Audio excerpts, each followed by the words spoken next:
Hello guys, আপনারা দেখতে পাচ্ছেন আমাদের শ্যামল দাদা কুচকে মাছ ধরতেছে। তো কুচকে মাছের যে বড়শি কিন্তু সে দিয়ে দিছে অলরেডি যদিও অলরেডি না, যাই হোক। তো দেখা যাক সে কি আদৌ কুচকে মাছ এখান থেকে উঠাতে পারবে কিনা।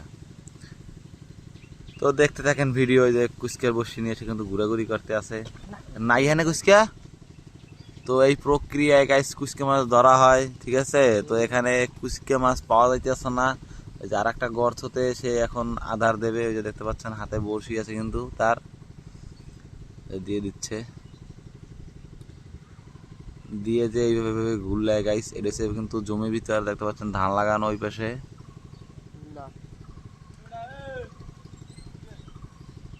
তো গাইস দেখা হবে পরবর্তী একটা ভিডিওতে আপনাদেরকে। শ্যামল দাদার সাথে আমি গিয়ে কুচকি মাছ ধরা দেখাবো। তো যদি ভিডিও ভালো লাগে তাহলে নেক্সট পার্ট কমেন্ট করেন, তাহলে আমি আপনাদেরকে কুচকি মাছ ধরা শিখাবো বা ধরাবো, ঠিক আছে।